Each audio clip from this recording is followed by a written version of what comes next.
No? No? No? No? No? Vezi că am dat play. Da? Am dat play. Eu n-aud. A dat play.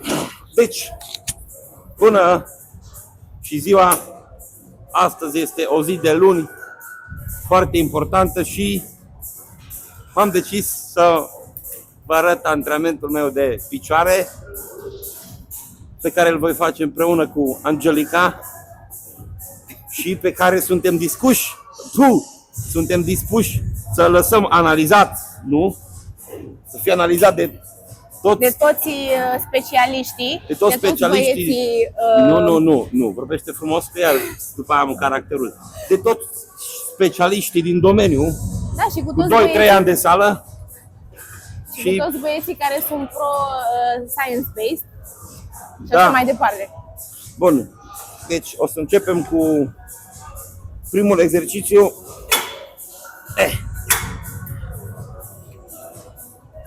Aducții. O să facem 3 serii de încălzire, 2-3 serii de încălzire și 2 serii de lucru.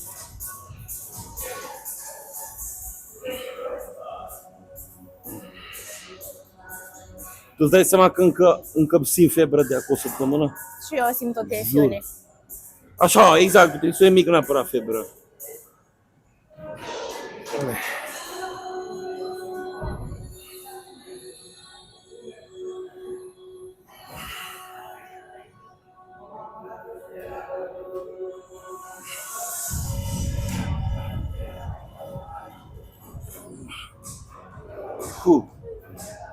Foarte greu. Haideți să vă prezint cel mai bun pre-workout.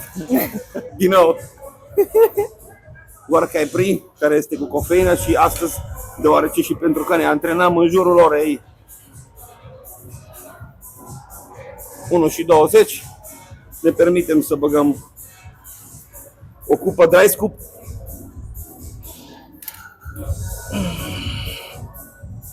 Iar am buctat-o. Pică oare de aici, nu o pic. Deci ai pus-o pe aparat, nu cred așa ceva.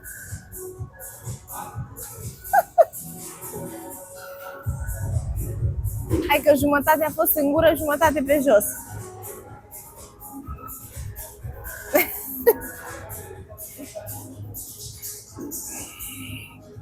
Revenim. Haide!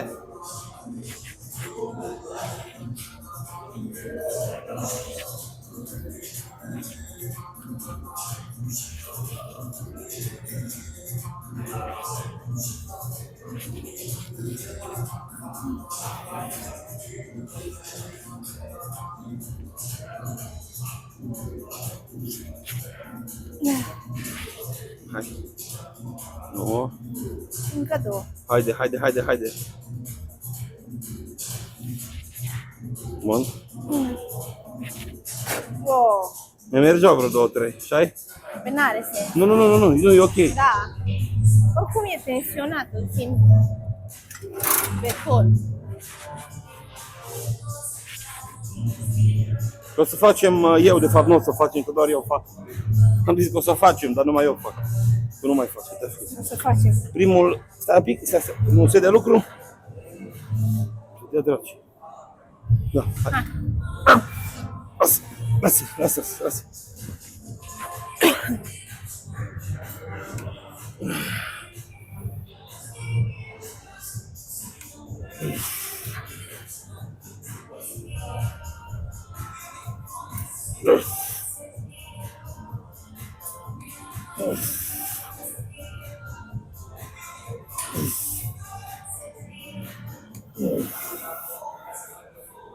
Hai. Dai. Hai. Dai, hai. Mai dai. Hai. Haide. Nu mai faci una. Încă mă doare. Mai mergeau. Adică mai Da, mergeau. mă doare aici. Și unde ar trebui să doară? Nu, mă doare când mă doare, nu că mă doar mușchi. Cred că am întindere sau ce. Da, până. Mere. Dar lasă fundul jos. Nu văd cap, nu mi spus călărețul fără cap? Da. Păi dar nu pot. Ghost Rider. Vrei să ajut? Nu mă, dar vreau să explic ceva prima oară. Bine. Dar nu mi se vede capul. Ridică-și tu un pic. Așa, bravo, mă. Hai că încet ne obișnim Păi, cu... din poziție de Deci spagat, avem vrei să așa, explici. aici avem 3 serii de lucru. Am făcut prima serie de lucru între 8 și 12 repetări cu o greutate foarte grea. A doua serie de lucru avem între 12 și 15 repetări. Am scăzut un pic greutatea, iar a treia serie de lucru o să avem între 15 și 18 repetări, iar scădem greutatea față de a doua serie de lucru. Acum mai dăm, încercăm 15 repetări.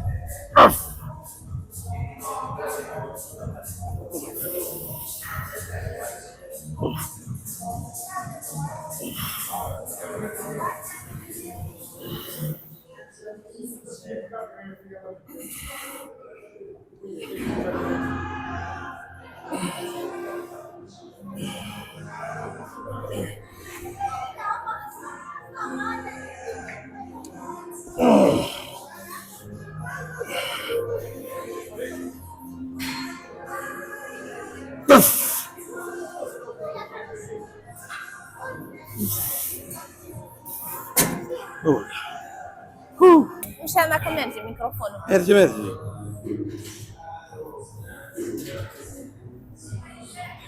Tu vii așa, hai să-l pui ăla pe 1. Ok. Să-l pui pe 1, zic la acolo. Da, da. Și exercițiul cu numărul 2 avem, am vrut să zic, extensii. Flexii, cum le zici la asta în română? Flexii din culcat? Da. Flexi, da. E la ingleacă. Flexii din culcat. Avem o plecat. serie de lucru între 6 și 8 repetări și un back-off între 12 și 15. Angie face acum back-off-ul, nu? Da. Să mai faci una de lucru? Ok. Să vă prea ușoară prima? Păi am avut 31,7. Și cât ai făcut? 8. Am E făcut ok. 8, dar mai mergeau chinuite două. Atunci mai dai, mai pun la și mai fă 6 repetări, hai. Tot cu Mai- 31 și după aia sau cu faci, mai bă. mult. Poftim? Am pus mai mult cu 5. Adică acum sunt 36,7. Adică am pus peste ce am avut ieri mai devreme. Nu cu 10 peste. 5. Pune, Ok. bine, bine. Haide. Ce, asta o să fie grea. Hai, bebe.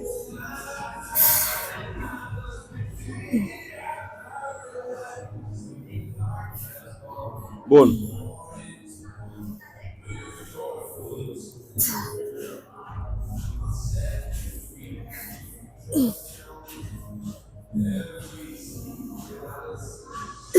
Bravo, haide.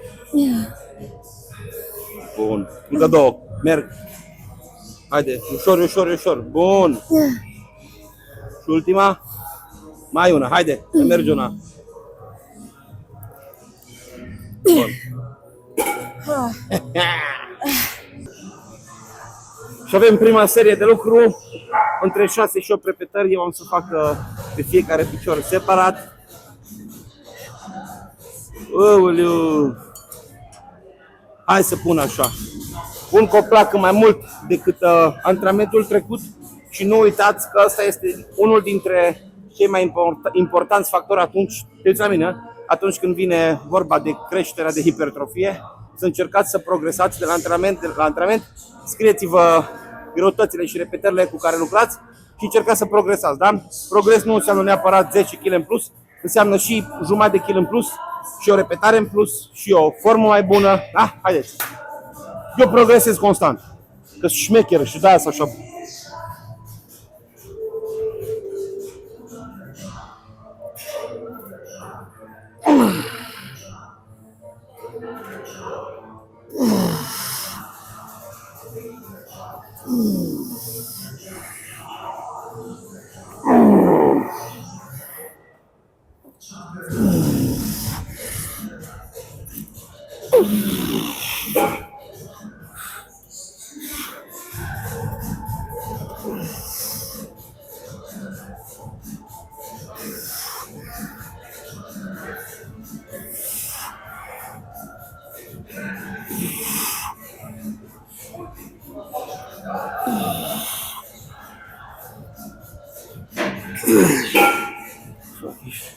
Tu puteai să vii să mă ajut, știi? Puteți să vii să mă ajuți? Te uita la mine în cameră? Da. Mă uitam pe YouTube. Eu tot așteptam să împingă cineva aici să mă Păi ajut. am împins cu puterea Ai împins cu minții. puterea minții, da. Asta înseamnă un spotter adevărat. Da. Ai înțeles? Uitați că nu ați înțeles. Aici mi-am făcut un loc ușor. Și am revenit de la exercițiul cu numărul 3. Acum vom targeta quadriceps. Facem extensii din șezut. E prima serie de lucru. Avem prima serie de lucru între 8 și 12 repetări și a doua serie de lucru back-off între 12 și 15. O să vă arăt cum se terorizează un om. Am Ai pus pus mai 68. multe pe data trecută? 68 din start. Din start, ești tare, în gură, și în gură, și în picioare. portă, și în picioare. Hai. Hai, bucă. Una. Două. Ușor, ușor. Control. Bravo. 4. 5. Haide. 6. Singura. 7. Bun. 8. Încă 4. 9, fă mai grele, să fie grele. Ține, 10, așa, haide. 11. Mai dăm una, ultima, hai, fie 13.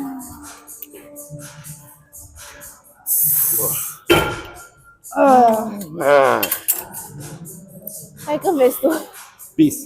Nu, că la mine filmăm back-off-ul. Ei, crezi tu? Hai că revenim și cu seria mea de lucru, dacă așa e. Ca și intra-workout folosesc 5 grame de creatină, unica și vestita creatină, 10 grame de EAA și 30 de grame de glico. Cocktailul perfect. Și nu uitați, Ai intrat ca reclama în film. n-am auzit. N-are nimic. Constelată, măi, așa faceți, măi. Faceți Caterinca pe mine, hai. Nu uitați codul ANGI12. Asta am auzit, vezi. Asta ai auzit. Tu auzi mai ce-ți convine. Bravo. Hai să vedem.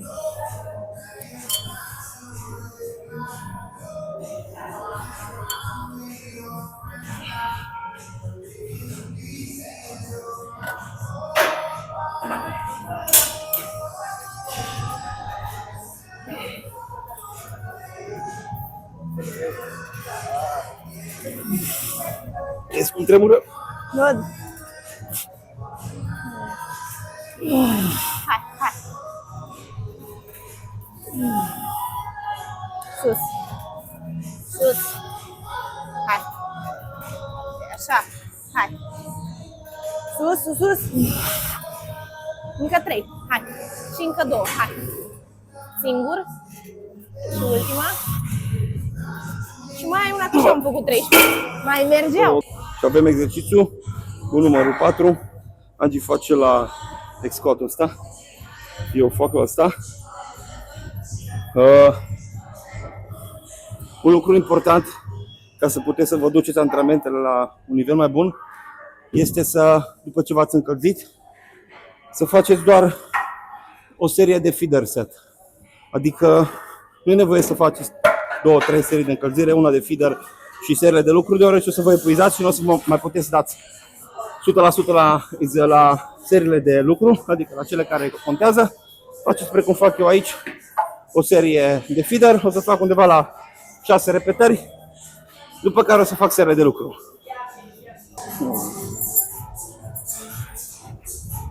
Deci, data trecută am făcut 8. 8 la 160. Da. Mă rog, și cum ai afla, mai mult, 180.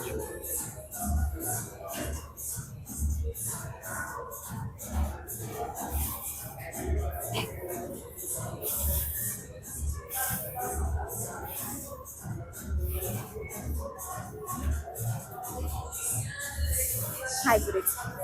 Sigur, da? Nu pun mâna.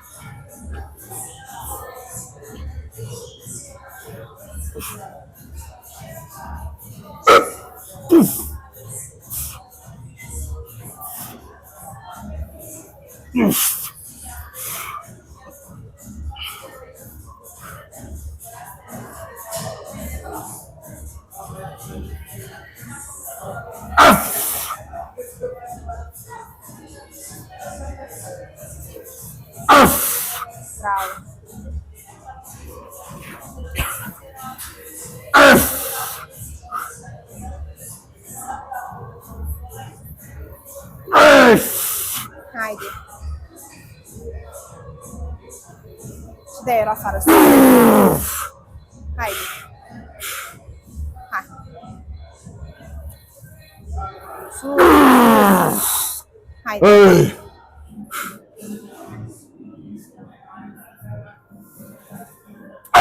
Sus. Haide. Hai. Sus. Bravo. Bravo. Câte repetări am făcut data trecută? 6, nu? Nu, 5.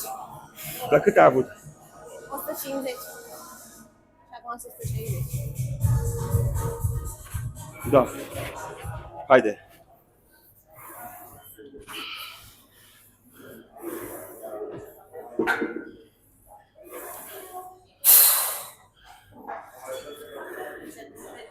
Haide.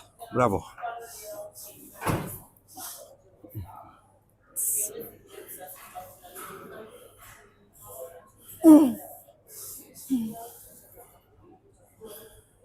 Singură. Hai. Bun. Ușor. Eu zic că să mergi una. Haide. Și ultima cu mine. Nu te mai așa deloc până acum. Deloc. Nu mai pot. Bine.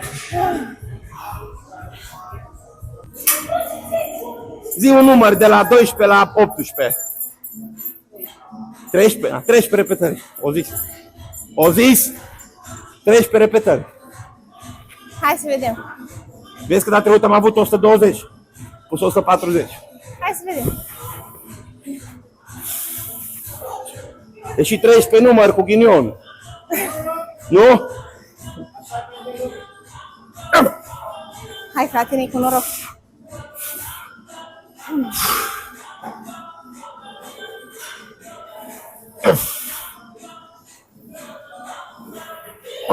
Bravo. Da, era afară sus. Bine.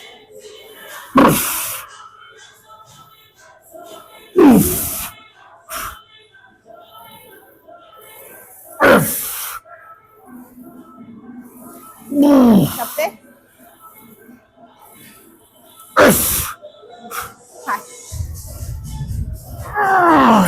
Bine. Hai, merg. Câte ai? Sus. Aha. Hai. Sus. Mai dai. Haide. Hai. Sus. Așa. Haide. Hai, mai dai. Hai. Sus. Singur. Sus. Nu mai o lași aici? Ok. Bravo.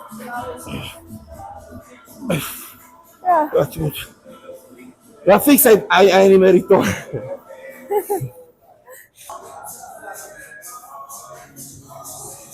Mai rămas una. Câte? Între 8 și 12. Hai. Și am ajuns la exercițiu cu numărul 1, 2, 5. Avem presă cu picioarele apropiate și jos. Din nou, pentru a targeta mai bine partea de quadriceps, încercăm să facem cum e range of motion? Cum e română? Range of motion. O amplitudine a mișcării cât mai mare, mai adâncă.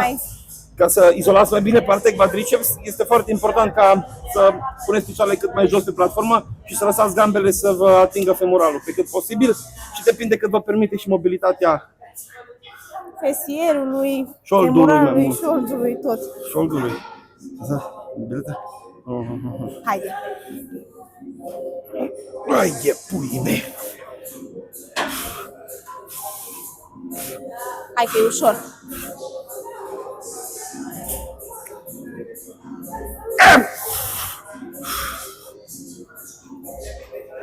Da, era afară. Hai. Așa.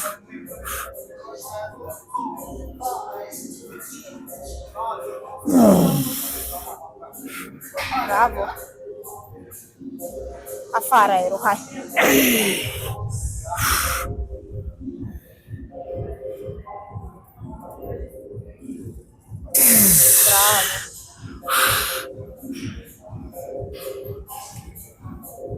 Bravo. Dai.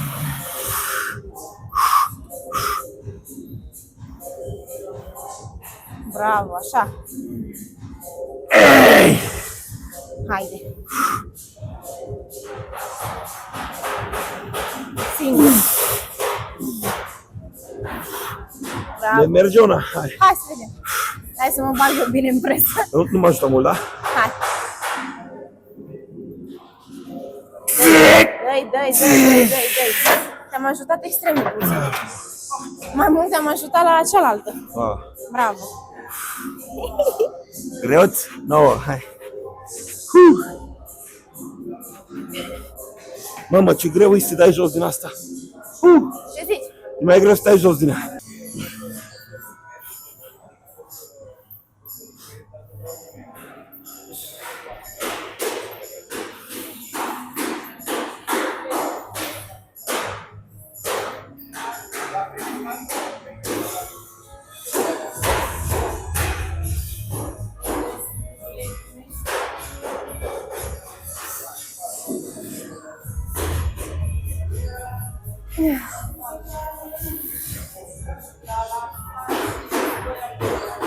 Da.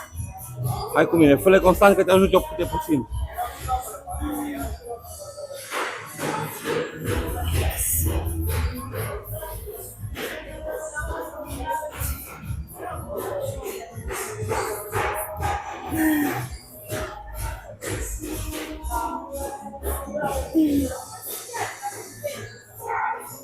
Bravo.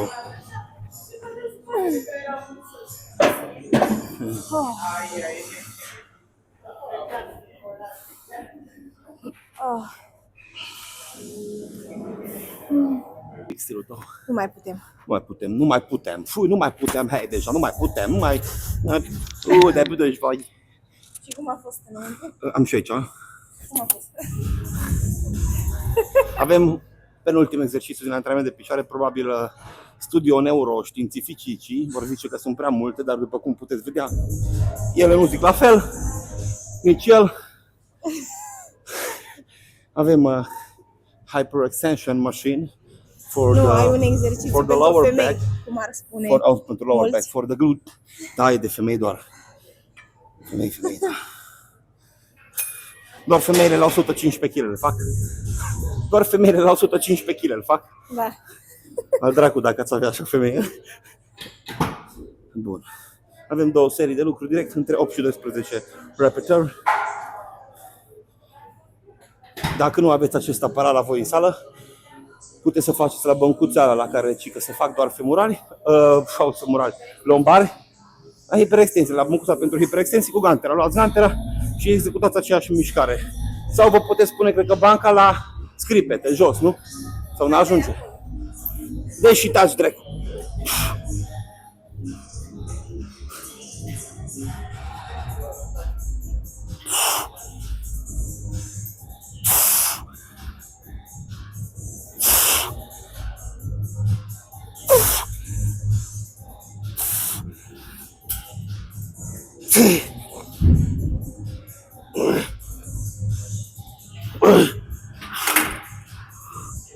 Oh, fuck shit. Ce arde curul. Arde buca. Doamne ferește. Ia să vedem ce buși conduci tu. Și am ajuns la ultimul exercițiu de antrenament. Avem flexii pentru femural din șezut.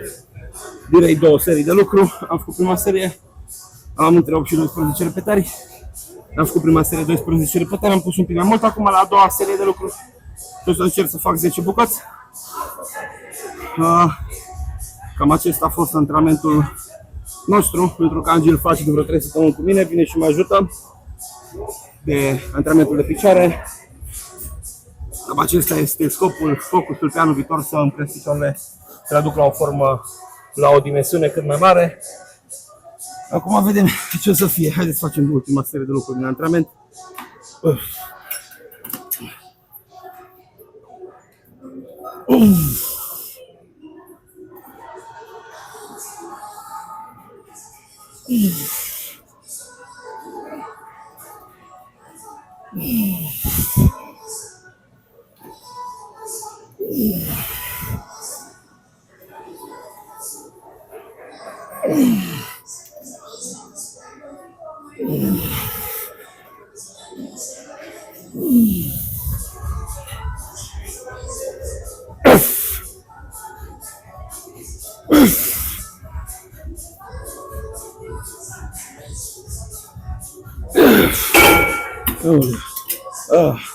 Deși pare un aparat așa mai nasol, că nu îți blochează, nu are pedul de loc, de blocaj chiar pe genunchi și ori pe tibie, să știți că intră destul de bine.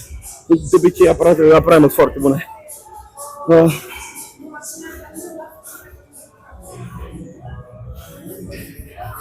Stați să vină și azi, să facem închiderea cum se cuvine și cu prezența ei. Hai că n-am vrut să fac închiderea fără tine. Hai aici, puță. Am supraviețuit. Deci, cam acesta a fost antrenamentul de picioare. Vă mulțumim dacă ați ajuns până la final. Vă mulțumim că ați stat cu noi și ne-ați suportat. Cum ți s-a părut? Ne ziceam că de 3 săptămâni faci cu mine. Da. E fain. Nu e chiar atât de greu. Eu spre deosebire de la antrenat cu niște sisi squat, ca să fie treaba, să nu mai pot merge mâine. Și e altceva când ne antrenăm împreună, pentru că tragem foarte mult unul de altul. Dacă zice unul 13 repetări, se fac 14 sau 15 și tot așa. Și contează foarte tare pentru a avea un progres, să ai pe cineva care trage de tine. Uite, o oră 47 și 1100 de calorii. Cât ai? 636. Da. Lui crește pulsul foarte mult. Eu și nu rămâne acolo. Eu am mai multă rezistență cardiovasculară decât el. Da. Trebuie să muncesc. Mai fac un antrenament ca să ajut el. Da, vă mulțumim frumos și nu uitați să dați subscribe, share, like, follow, și așteptăm toți neuro. Și neapărat. Și neapărat neuroștiințificii și dimitibiții. Da, să ne analizați antrenamentul. Vă rog, antrenamentul care de fapt nu e dat de mine, e dat de Calum. Da, se pare că sunt anumiți copii care sunt mai inteligenți decât câțiva dintre antrenori care sunt în top 7 în lume. Dar vă apreciem așa cum sunteți. Mai bine. Până la urmă, dacă nu ai hater, înseamnă că ceva nu faci bine. Dacă faci ceva bine, tot timpul să ai hater. Vă pup și vă îmbrățișez și vă iubesc, nu chiar pe toți, dar pe toți. Pe toți, nu? Pe toți. Pe toți. Pa! Să vezi cum e să vină moșul înapoi, pa! Pa!